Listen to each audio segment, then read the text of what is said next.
Welcome back to the Herbalist Hour. Today, I'm really excited to have on my good friend, Heather Sanderson. Welcome to the show, Heather. Thank you so much. I'm so excited to be here.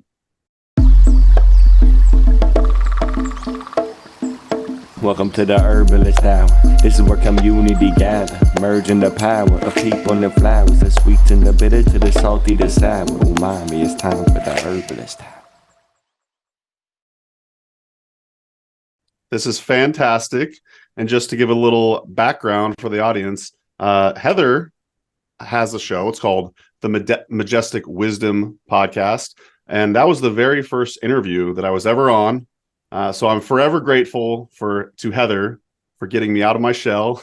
I actually listened to some of it this morning, Heather, and it was so cringy. But that's how you know how I've progressed, I suppose. I'm still quasi cringy, but improving day by day. So welcome to the show. Oh, thank you. And that was such a special experience for me too, because after that, you were like, I'm going to do this. I'm going to do it. Look at you. Look at what you've done. It's amazing. Thank you. Well and I've done a few other interviews since then, and then also now have my own show where I interview people. And I don't think I ever would have done it if I didn't go on the Majestic Wisdom podcast. So let's get things kicked off right now. I've said Majestic Wisdom a couple times. The podcast comes from your publishing company, which is called Majestic Wisdom Publishing. I'm just kind of curious how that all came to be. Can you tell us the story behind the Majestic Wisdom Publishing? Yeah. Yes. We're going to frame which story to go with. So I used to work in what you would call traditional publishing at a big publishing company. So I had a background and a master's in publishing as well. And what I realized at some point along the way was I was choosing a path of working in publishing because I liked it, but also to prevent myself from writing for myself and putting my own work out there. Which it was very easy at the time to turn off creativity and just be like, no, I'm not creative. I can do the things for other people and support their work, which I also like. But some part of me wasn't able to grow. And it's a part of me that's actually quite big. And it's the part of me that's a writer. And so I had all of the knowledge from the industry to publish books. And I started to focus on the writing side of myself. And it started with like one tiny little blog post that was like 200 words. And it was scary to press go out into the world. And then it grew and grew and grew from there. And then I started writing. I made a commitment to write short books. I didn't know what they would be yet.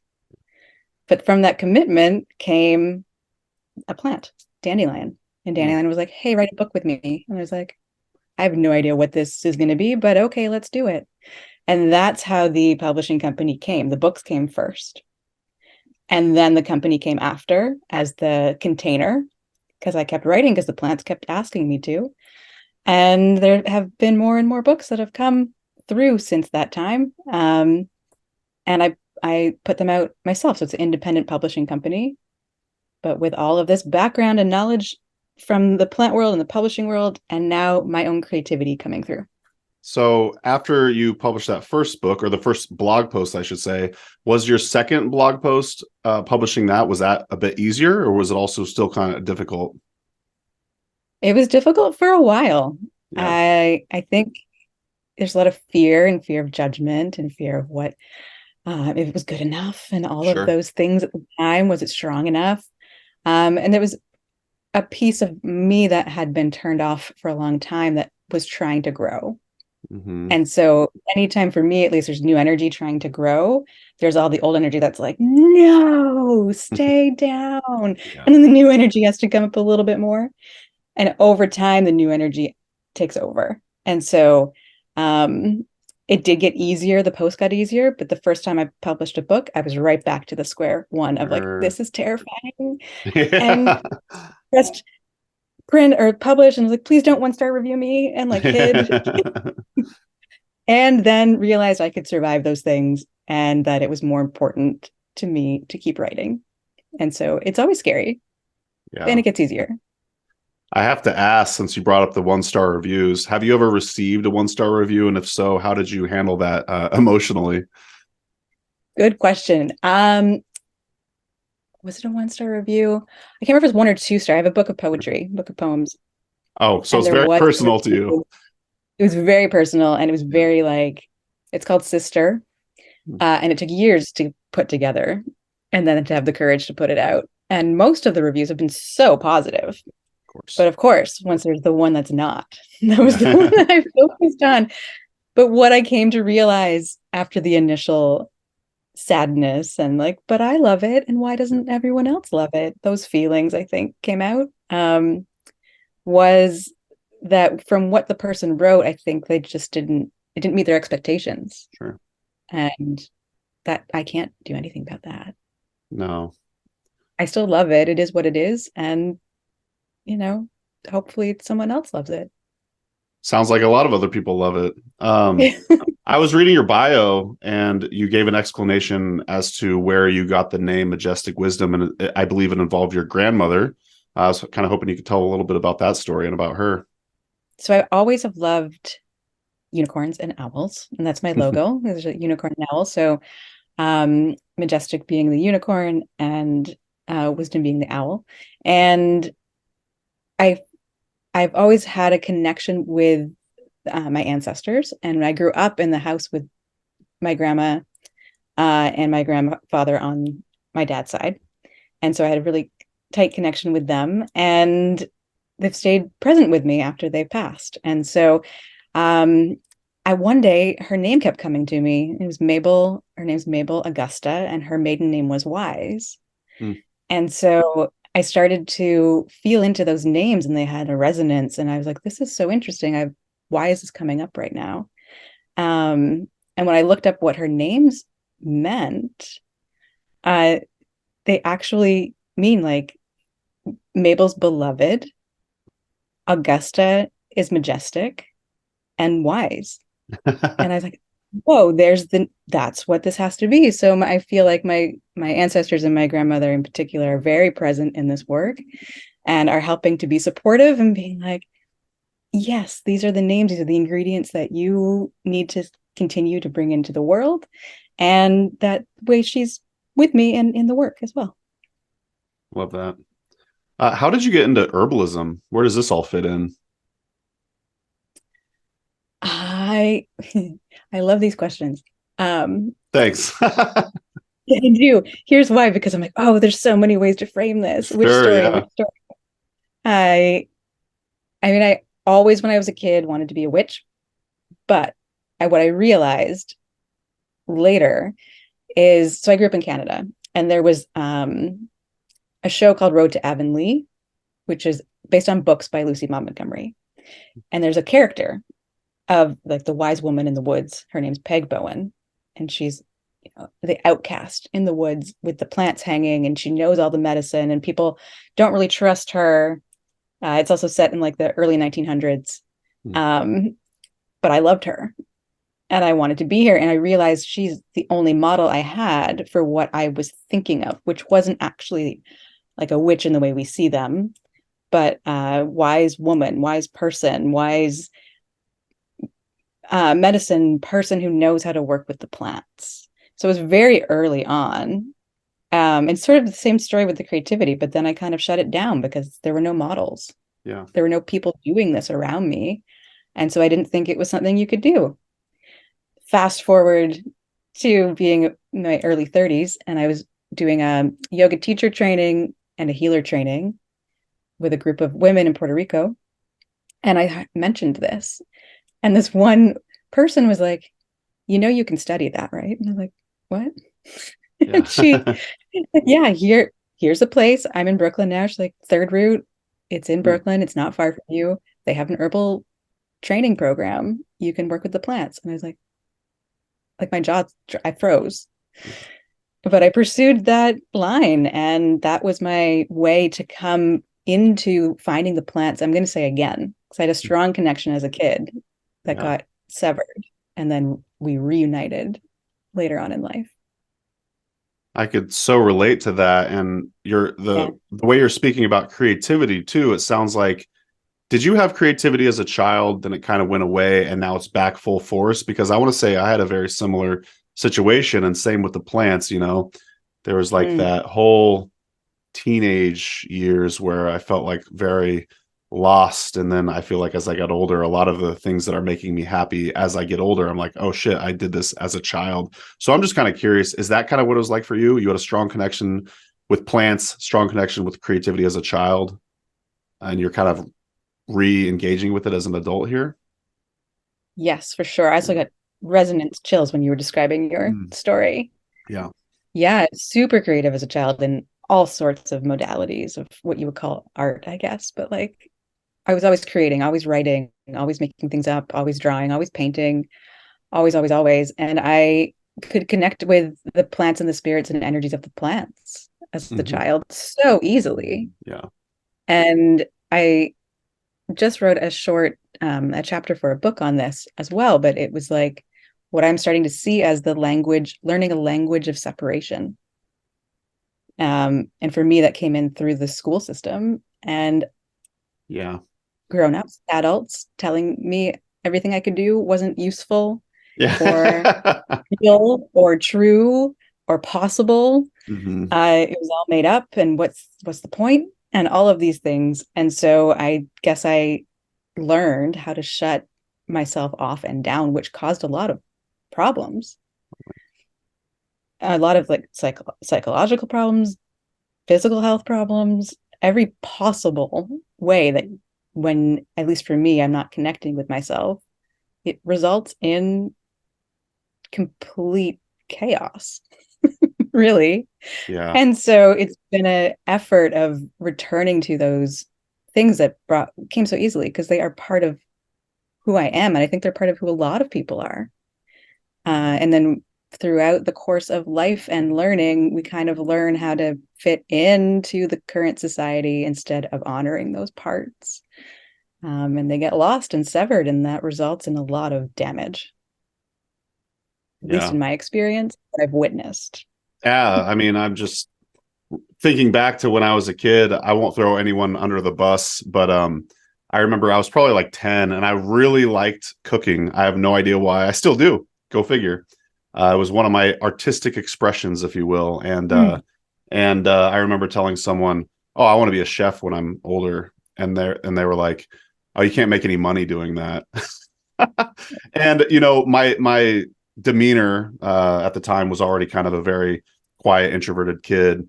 I just went with it. I was like, okay, I guess that's not happening. You know what I mean? So, but then go figure, now as an adult, like I really like, you know, making culinary creations and whatnot. I feel very fulfilled by it. I don't have any future in being a chef, but yeah. Well, you're a chef for your family, I would imagine. Sometimes. Oh yeah. I mean, I probably cook 80% of the meals. Amanda chips in and it's delicious when she does it too, but yeah. Absolutely. Yeah, I think it's important to find those parts of ourselves, those creative urges, and that they do have value. Yeah. And it might not be monetized value, but it's not less important. So creativity seems to be a theme in your life. And as I was perusing your books pre-show, I saw it looks like you recently wrote a book, or maybe co-wrote a book with a friend on creativity. I'm just kind of curious if you could give us a synopsis of that book, and like, how do you feel humans' relationship with creativity is? Like, is that what the thesis of the book is about, or can you kind of explain more what's going on there? Sure. It's the creative being one. I think you're probably thinking about. Yeah. So there's a series of books aside from the Dreaming with the Plants books that is called The Future is Possible. Because I've been so tired of everyone thinking and talking about how it's all doom and gloom and everything's going to be blown up. And it's like, well, how about what if it's not? What if we have infinite possibilities? What can it look like? So these books focus on that. And The Creative Being is with a friend, Jerome Barry, and he is in Paris, and he's a filmmaker. And we met at a swing dance in Brooklyn 5 or 6 years ago now. That's awesome. Because he was making a film. And we've been friends ever since. I have been working on the film in little ways with him and supporting him. And, you know, friendship has grown. And we talked about his film and his experience. But what I saw as the frame around it was that the film itself was a creative being. And it has like I could feel the energy of the film in the room that night. And it was like a swirl and something that I was like, I need to be a part of whatever this is. Yeah. And so the book is trying to help people who want to work with their creativity by reading a conversation with Jerome and I, and hopefully being inspired in their own way. And then to think about creativity as this, not necessarily coming through as a ego or an individual or like it's about me, but a co-creation, a co-creation with another person, a co-creation with an energy that wants to come through, meaning like something that's intangible or invisible or an idea, like a film, a painting, a story. Those things aren't quote unquote real until they're made, and they need to be facilitated through humans in order to exist. So it's about this co-creation with that energy and your own intuition and ways of making things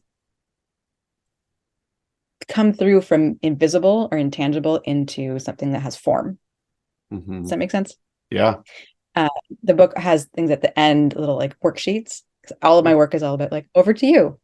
Oh, really? Take this Okay. and do something with it that may be related, may not be, but maybe something's been inspired. So there are prompts and ways to start to tap into your own creativity of perhaps it maybe it's super vibrant and it's like flourishing, but also it could be needing a little bit of attention and nurturing. And so some ways to find that. Yeah, that's in a nutshell. That's the book. That's a little abstract. But would you be willing to for sure, would you be willing to share one of those, like, say, activities that might be in that book with how we can help develop our creativity, or if you have one top of mind? I can't remember off the top of my head, but I would say something that has worked, especially if I meet people and myself who maybe start to be afraid of their own creativity or putting themselves out there, is to get a blank piece of paper and crayons or pastels or markers or something, and sit with the paper in front of you and just start to put the contact of the crayon on the paper without planning, without trying to figure out what it's going to be. And take a minute, maybe take a breath, and start to watch that crayon move and see what happens and see what comes up and what sensations come up.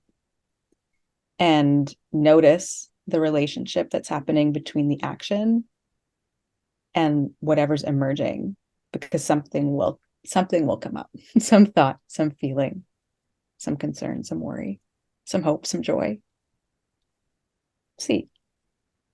And then try again. Just a quick break from the show to thank our presenting sponsor, Oshala Farm. Oshala Farm is a beautiful and vibrant certified organic herb farm based in Southern Oregon, where they grow and sell over 80 different plant species. The founders, Elise and Jeff Higley, have been longtime friends, so I highly trust their growing methods and ethics. You'll love the potency and vibrancy of all the herbs they have to offer.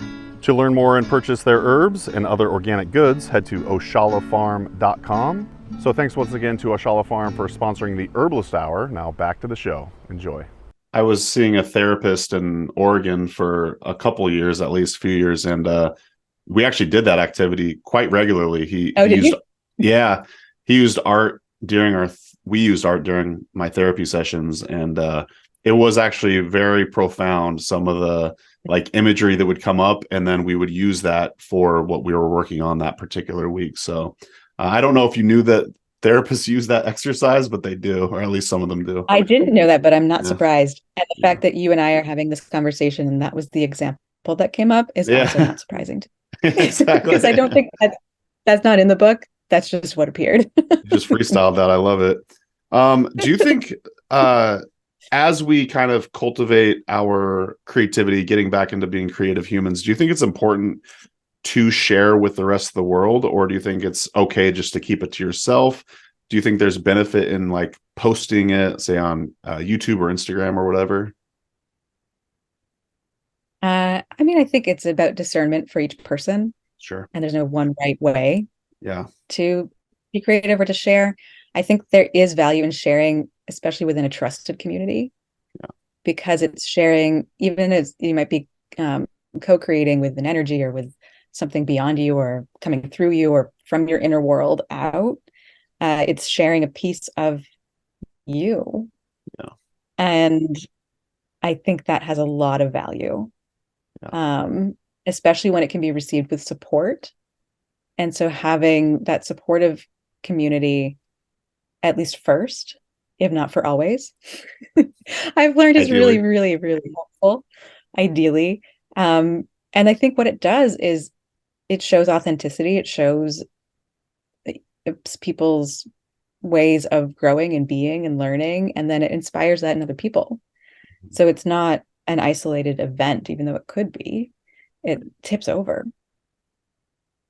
And I love that. And I think it then becomes about community. Absolutely. That's kind of how I feel about the Herbalist Hour. Is I always wanted to do this. I was scared of, say, judgment from other people and whatnot. And what it's doing for me is it's helping put myself out there more. It's expanding my creativity in so many ways, different skill sets and whatnot. And really one of the best benefits of it is that it does feel like I'm building community with it. You know what I mean? So yeah, absolutely. Totally resonate with everything you just said there. And growth, when that's what I'm going to reflect back. It's like growth, and that little piece gets a little bit stronger. And the next time you try it, it gets a little bit stronger, a little bit more confidence, and that ripples out into life. Absolutely. So why don't you tell us a little bit more about some of your books? I want to say I read you were coming out with a book per month. I don't know if that's still true or not, but can you tell us about some of your books? Along with, in addition to that, I'm kind of curious about what your writing schedule is like. What does your writing regimen look like? Happy to. So it's changed and evolved as well, but the plant spirit books were the first ones, and I was writing a book a month. Okay. Yes, so you got that right. And book a month for 2 years, nearly 2 years. Wow. And again, it started with a commitment. I didn't know what they were going to be. It started with that, put the crayon, not knowing what's going to happen, and then fill in the blanks. So I didn't even know what plants would come until they appeared for me and asked me to co-create with them. And there are now 22 plant spirit books. And then the Future is Possible books were on a quarterly basis instead, because I realized they're a bit longer, and I wanted to divert my time to other writings. So I am currently also studying Masters of Creative Writing, because I realized all of this is a blend. It's like nonfiction work blended with some fiction. So each of the plant books have a lot of talking about the spirit of the plant, a personal connection with them, as well as how other people can connect in lots of different ways. So these are suggestions, ideas, like a workshop in a book. And then talks about the plant spirit. And a lot of that was coming for me directly connecting with the plant. So not so much about researching, but like listening to what the plant had to say, if that makes sense. And then the herbal medicine, as well as the folklore, which was also super fun to invent sometimes if there wasn't any that existed. And then a journey. So then there's like a meditation journey adventure that you go on with the plant. And that's also super fun. And an over to you. So that was the format and structure of those. So I really liked having that container to then fill in the creative parts each time. And but what I realized is that I wanted to learn how to write more fiction. So I enrolled in a creative writing degree and have been writing fairy tales and working on a novel that will never be finished because it's going to take me forever, but it will one day maybe. And but learning the skill set and the growth of fiction versus mostly nonfiction, because they're completely different, and how to access and write them. Does that answer your question? Yeah, absolutely. I guess I'm also kind of curious, like, say, do you set aside a certain part of the day every day to write for, like, say, an hour, just kind of basic standard stuff like that? So what I need are deadlines. Yeah. And with all of the books that are out in the world, I set up the date it would go on sale on Amazon first, Oh, before wow. even having an idea. Yeah. Yeah. No ideas. I made the cover and I put the book out with a date Wow. so that I had no choice I love that. but to and so some of those were a bit more of a push than others, depending on life and what was going on. Sure. Some were more expensive and I had more time, but they always got done and delivered. Same with the Future is Possible books. I need more of that with I was like, class, there's deadlines, assignments, fairy tale has to be written. Yeah. You have to do it.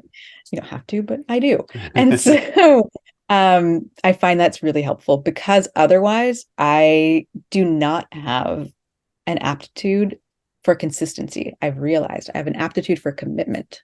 Yeah. But not for getting something done consistently every day at the same time. That actually drains my energy. Mm. So it needs to be spontaneous, yet with it, you have to get this done combination. Yeah. I would love to be the person who gets up at 5 a.m. and writes their pages every day. Yeah. I am not. So it's kind of, other people might see it as like haphazard, but to me, it's like finding the connection at the times when it is calling. And that suits me well with some structure. Yeah. So I don't know if you're looking at fiction work as more of like a pleasure activity, but do you think you should put your fiction book on Amazon, say in like 3 years? Then you got this deadline. I probably should. You're probably looking at it as more of like an artistic endeavor, though, I would imagine. It is, but what's interesting now that we're talking about this, I think I'm back at that starting point again with the like growth of like, I don't know how to do this. I don't know how to write a novel.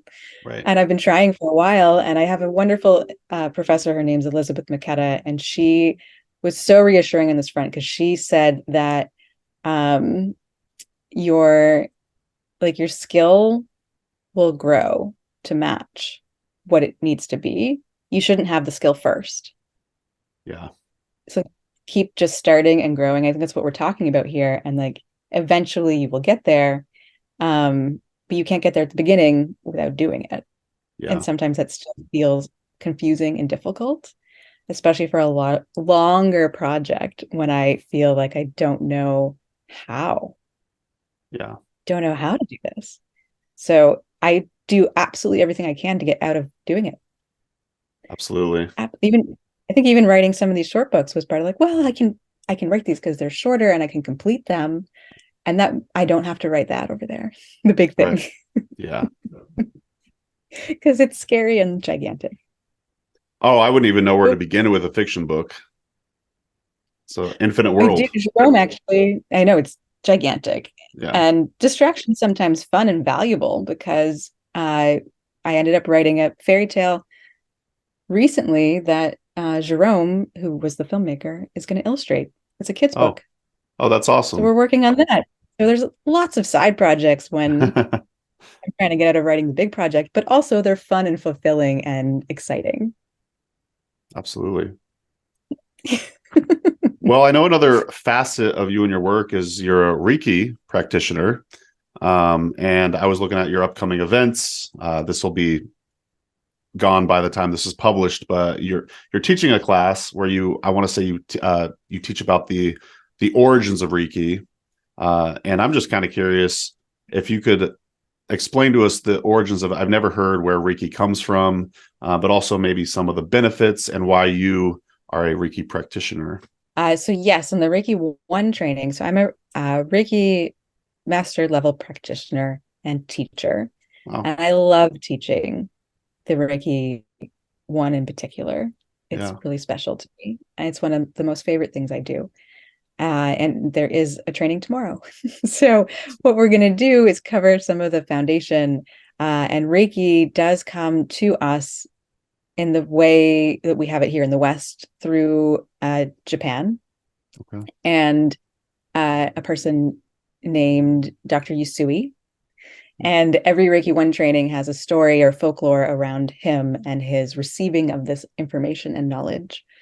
And the way I've been taught is that he, was a monk or a doctor, or there's lots of names that he might have been. Maybe he was all of them, but he went up a mountain to meditate and to seek healing or healing energy. And he was throwing a rock out of the cave that he was in every day for 21 days. And on the 21st day, he received this information. So like we were talking about creative being, similar idea.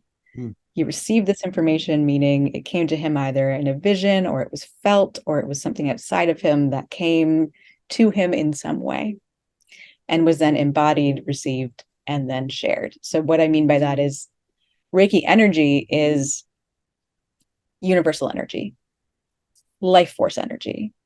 So we have it in us. We are alive. Plants have it, life force. And in this way, it's like tapping into that life force energy so that you can facilitate it and it flows through you and flows through another person or a plant or an animal, but it's not using my energy to do that work of healing or balancing or helping someone else receive either a boost of energy if they are deficient or need more, or a release of energy if there's maybe something stuck or too much built up in the body, in the system. So it's bringing in this like pure life force energy, helping bodies to balance, helping energy to move, release, be refreshed, replenished, whatever is needed. And the energy is super smart, really intelligent, and knows where to go, it knows what to do. So as a healing practitioner, it's again not about like me knowing anything. It's about the person and their healing journey. And this is one energy that can help bring new information, new energy, balance, release to people. Some say it originated way beyond or before Dr. Yusui. So this is the Buddha or Jesus or hands-on healing. To me, it's all the same energy. It's just we all slice it up and talk about it in different ways. We're all trying to describe the same things, even the chakras, even like things like that. But this is one way to learn how to be a conduit for energy that can be healing in some way. Yeah, because you're not actually touching the person, right? It's kind of like there's some distance there. There can be. You can. My hands are usually either slightly touching someone or above. Gotcha. Depending. And in the Reiki 1, you get attuned to this energy. So it's like it gets switched on. And you learn the traditional ways to place your hands above or on the body in different places. Yeah, it can also be offered distance, which blows minds, but like I could offer it to you not being in the same state. Well, I was gonna ask you about that because during our interview, we did a plant medicine reading at the end of our episode. Which, by the way, do you remember which plant you read for me? Yeah, I think it was white borage. You got it. Yep. Yeah. Yeah. You were also about to meet oatmeal or oat pretty extensively at that time too, if I remember. Yeah, I was on your own. I was all over the oats. I still am. Yeah. Which, just a little sidebar, Amanda and I, in our new yard here in Appleton, Wisconsin, we actually planted some white borage seeds. And I'm telling you, they are thriving. They still are. They're like vegetables in our front yard. Like I've never seen such happy, healthy borage, at least in like a brand new, garden. So pretty sweet to see. And I'd only seen like the blue variety prior to that. So. Oh, I love that. Are they blue or purple? I think they're blue. Purple. Okay, cool. Sweet. Yeah. Purple. But yeah, like, are you using some sort of like, say, similar energy with the plant medicine or the plant spirit readings along with the Reiki? Is a similar thing going on there? Similar in the sense that it's, again, something outside of me that's coming to me. Sure. In some way. So like some people call it channeling or that kind of intuiting, seeing, knowing. I think this goes back to, again, for me, childhood and being able to see spirits of the plants, being able to see the things that were imaginary. Yeah. And now being able to see them again and feel them and know for myself, oh, that's that energy. I can feel it around me. Oh, that's that energy. I can see it around me. Yeah. So say for like the non-believer or whatever, like the more like say sciencey type person, do you even bother or care? Or are you just like, I know what I do. I know what I offer. And it's beneficial for my clients and whatnot. Does it even cross your mind?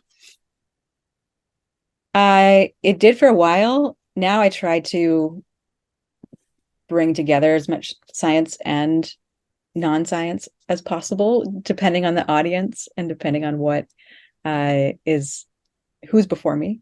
At the same time, what I really, really strive in all of my teaching is to have people find their own experience. So to me, it doesn't matter. No one's right or wrong. My way isn't right or wrong. Neither is, like, I love science. Yay, science. Go science. But like, it's not the only thing. And so to me, it's like a blending of all of the ways that we can see the world. And some people are going to have a particular way in, and to learn how to trust in your own experience, which is really hard for a lot of people for so many reasons.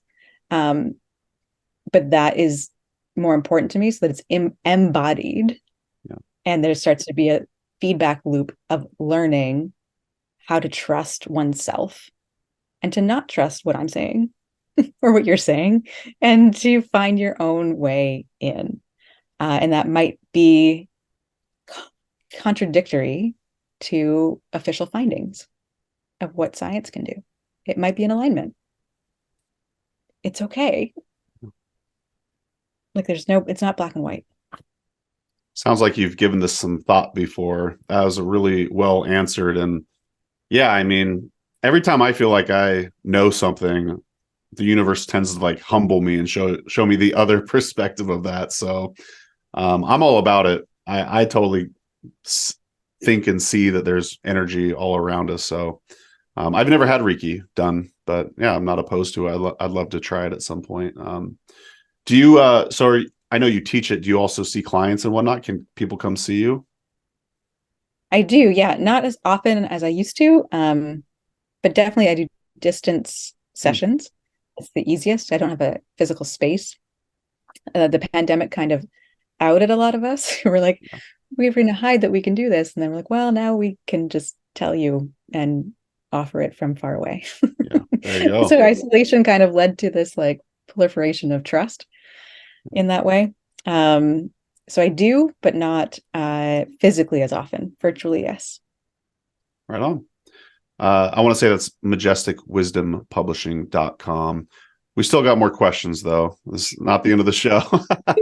Are there any plants you're currently working with? And if so, will these be in the next books? Or just kind of curious what you're working with these days? Ooh. Yeah, I mean, nettle's always one of my deep allies. Oak has been calling my attention lately because in Brooklyn, at least, the trees are flinging down acorns. You can hear them crack on the street and on the cars. Oh, wow. Physically like trying to get attention. It feels like I'm over here. Don't forget me.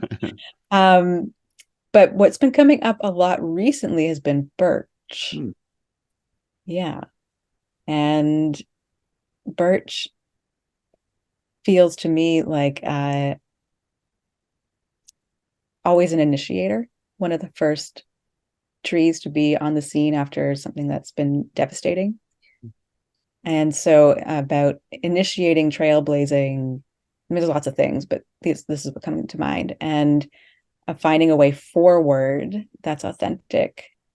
And if you see birch, even like a full moon night, they're all bright white bark. So like lighting the way for yourself, for others, these kinds of ideas that maybe it's the state of the world or maybe it's personal. I'm not clear, but birch has been very strongly wanting to help in some way. And I like to think it's about finding the light and leading. I love that. Yeah. Birch is just always so stunning when you're walking through the forest and it's nothing but, conifers and evergreens and whatnot. And then you stumble upon a patch of birch. It's just so magical. So magical. Yeah. I used to read books in one of the branches of the birch tree at home. I would sit there. So you have a relationship with it already, I do. Yeah. Ever since I was a kid, I was outside all the time. Yeah. Playing with my friends. Up in Canada. Up in Canada. All my tree friends. So I've always been curious. You're in Brooklyn now. Yep.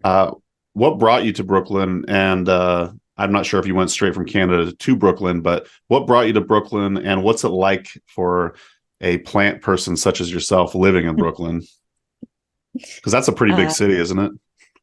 It's a pretty big city, yeah. I happen to love it here. What Looks brought me like here it. first? Thanks. Yeah. What brought me here at first was a job relocation. Okay. So working in publishing, I was offered a job at the New York office. Sure, said yes in 30 seconds on the phone. Great, let's do this. And so it was a difficult time in my life, and I think part of me just wanted to be replanted somewhere else personally.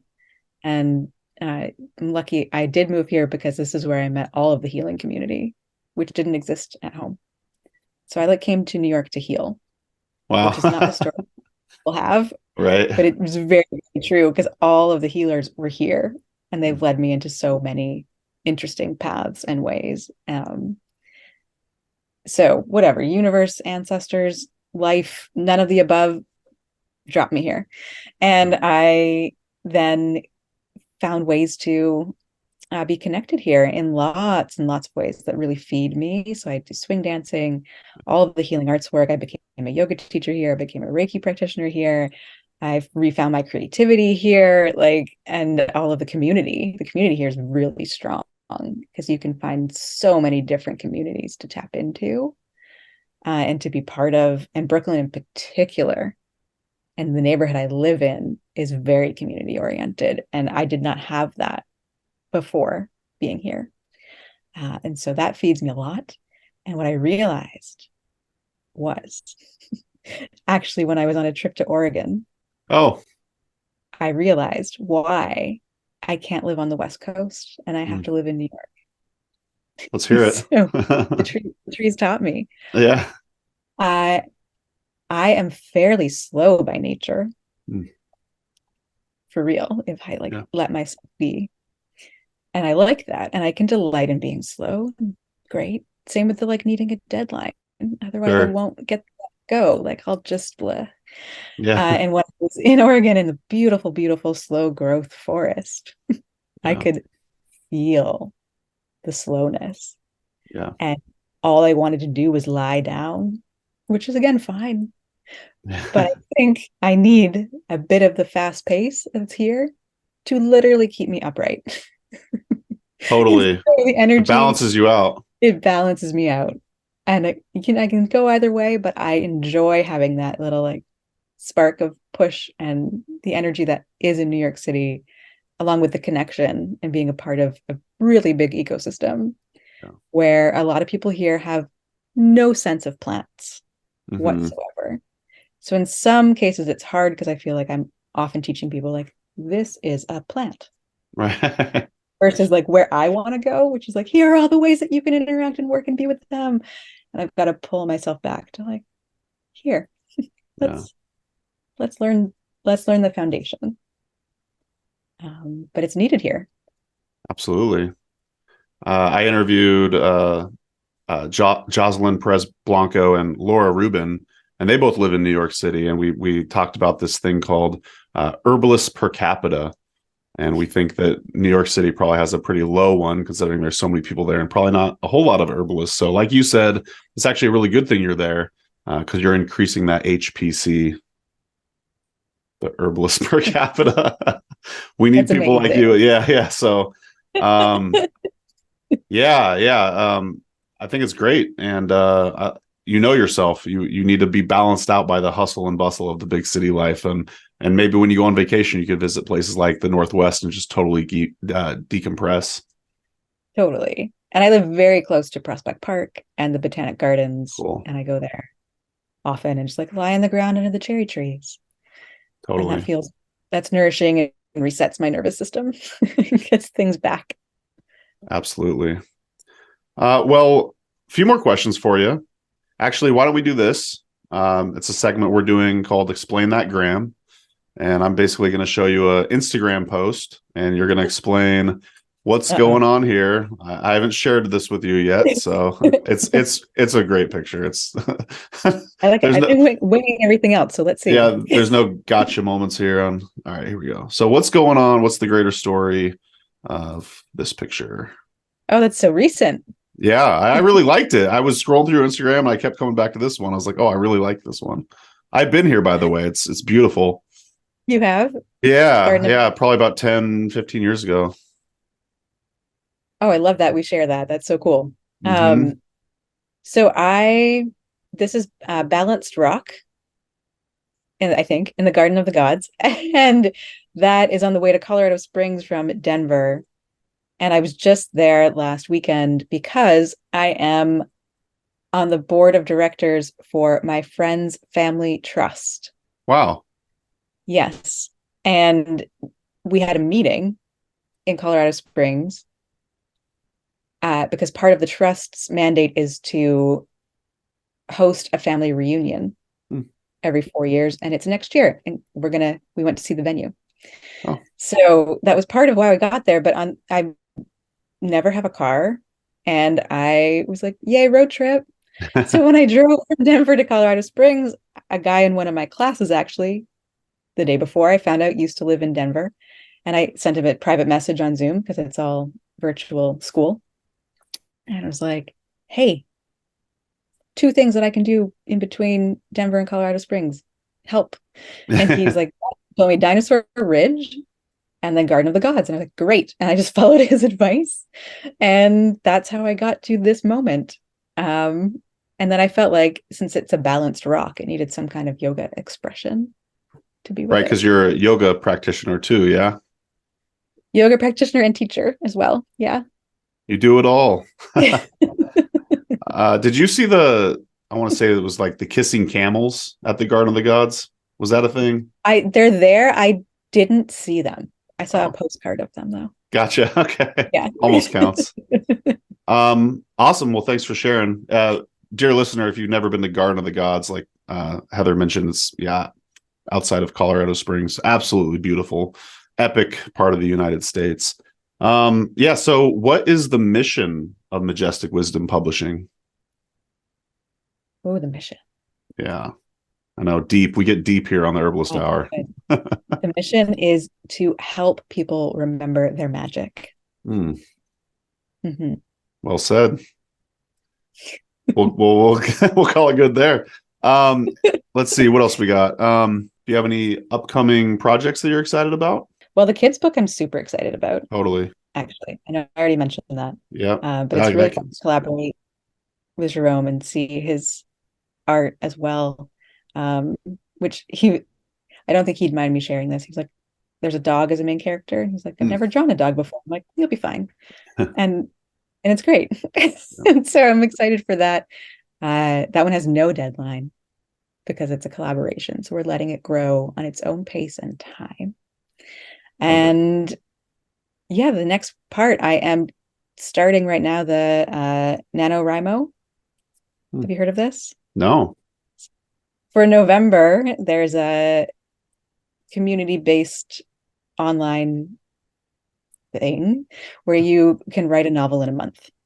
Oh. So it's broken out into word count by day. And so the idea is you would have 50,000 words by the end of November if you happen to write, 1,600 plus a day. And so I have a group of friends, and we have started as of November 1st to just get the words down. Just do it and see what happens. So that is a big project to try to get this novel to move forward. Yeah, because as we're recording this, we're already 3 days in. Have you begun? I've begun. Okay. I need to do some catch up. Is anyone surprised? No. Yeah.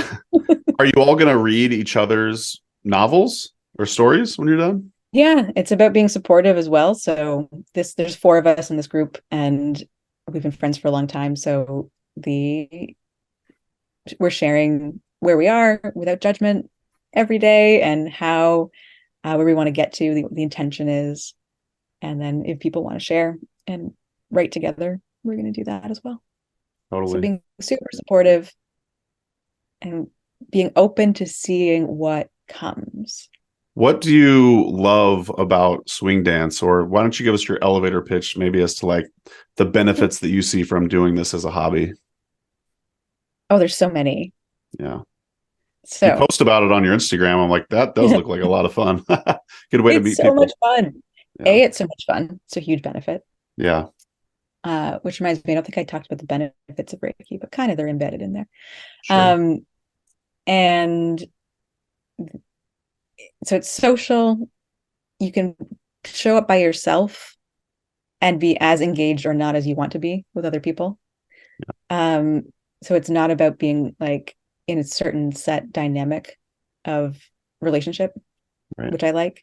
Just appear and leave when you want. Mm-hmm. And people, again, are super supportive. It's very community based, but on a personal level, it helps create feedback from the brain to the body and to build new relationships and new patterns to new movements, which again helps shift, from a neuroscience perspective, the loops and the information that we might be used to, and again introducing new energy, so that then that new relationship within yourself can grow and expand and maybe shed something old that's not serving or working.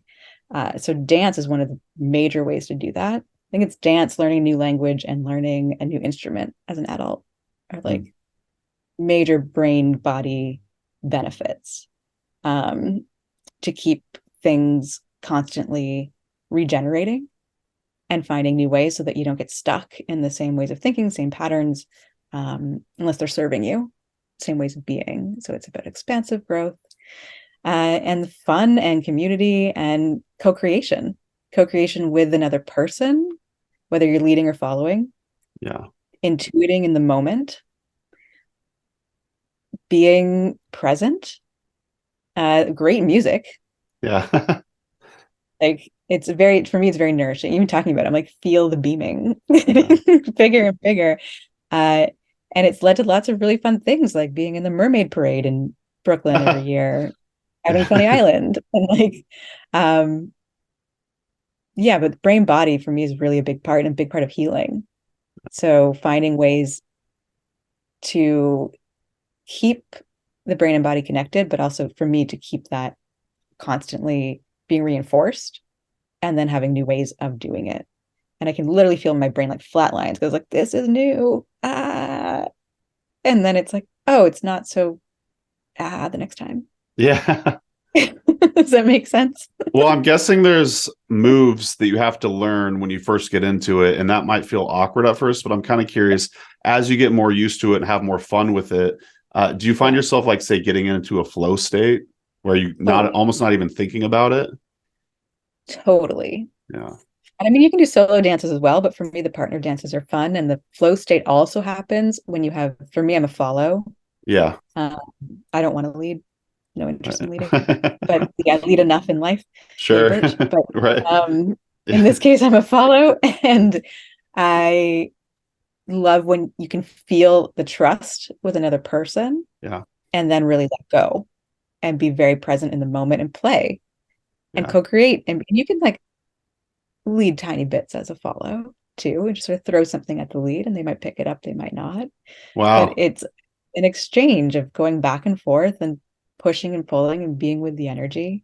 And every dance is a new creation. Yeah. It's creative and it's co-creative.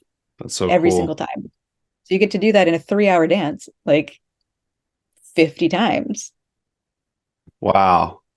When you do throw, if you're being led and you throw something at the leader and they don't pick up on it, does it fall flat and feel awkward, or is it just kind of like it's part of the art that you're creating there and you just move on to the next one? I think this is a good question too. There's a distinction between Yeah. it. So like as a follow, you never want to back lead. You never want to like try to anticipate what the lead is going to do. That doesn't feel good. It doesn't feel good to them or to me because it feels like trying to tell them I don't trust them. Yeah. Basically, I'm trying to do it. So that is not what I mean. That does feel like icky, and that happens sometimes because it's you Sure. get into like, oh, you weren't going there. Oops, sorry. And then there's like a quick apology, and everyone's fine, and you move on. And if it just feels a bit icky, like, oh, I tried to do that, sorry. Right. But this is more like when you're in the flow state and there's a lot of play involved, and then there's a little bit of space or a little gap, and then you can like, as the follow, be like, oh, what about this? And you can see there's a smile. Right. Like, oh, I see what you're doing. Okay, Yeah. I can do that. I can play with that. And then they'll throw something new back. And so it comes out of learning the basic step, again, as like the framework, the foundation, and then opening it up with that container to trust and play and seeing what comes through in the moment. Very cool. Well, why don't we tell the listeners where they can learn more about you and your work? We already said it, majesticwisdompublishing.com. Is that correct?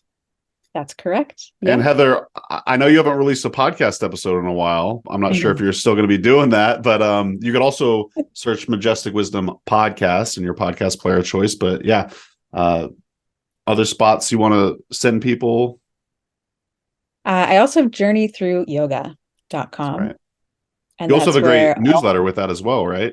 And there's a newsletter with that as well. And there's a newsletter that's a combination of all of these things. Swing dance even made it in there, not too far back. And the blog posts on Journey Through Yoga go back to that very first one. I think it was in 2015. Wow. And there are a lot of posts there, all about really bringing yoga and the philosophy into everyday life. So cool. Every single thing on there is about how to make these things not only be theoretical or on the mat, but what it means to translate it into everyday life. And that's really strong through all of my work as well. Because it's not just like, as much as it can be for fun, it's also like, why? Why bother? Why bother doing these things? And here's some reasons. Maybe this, maybe that, maybe healing, maybe psychology, maybe. Yeah. So trying to meet people where they are and not where I am by being like, here, try maybe these things. Which website would someone go to work with you one-on-one? One-on-one would be the journeythroughyyoga.com. Okay. That's awesome. The most information about sessions and trainings and all that sort of stuff. And then the Majestic Wisdom Publishing is really focused on the books with some bookish events. And I'd love to do more and more workshops and things like that in the future, but there's nothing on the calendar as of right now. Okay. Right on. Well, this has been a lot of fun getting to know you, Heather, a bit more. And any closing thoughts before we wrap up and get out of here? Something you want to convey to the audience? First of all, this was super fun, and thank you for having me. And Absolutely. I'm seeing connections even as I'm being like, oh wait, there's some themes in here as we're talking. So that's fun. Yeah. I hope the listeners find something within this for themselves, and take what you want and throw away the rest. That's what I say all the time. I like that. Making suggestions, take what works.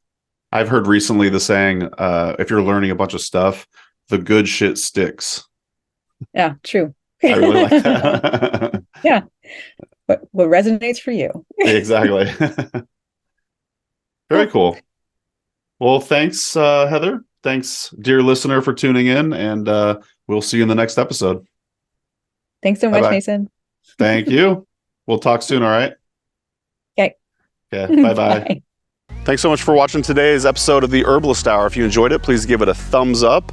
And if you want more great herbal content, be sure to subscribe to our Herbalist YouTube channel. If you enjoy these Herbalist Hour episodes and you'd like to join us live, you can do so by becoming an Herbalist Schoolhouse member. Learn more at herbalist.com/schoolhouse.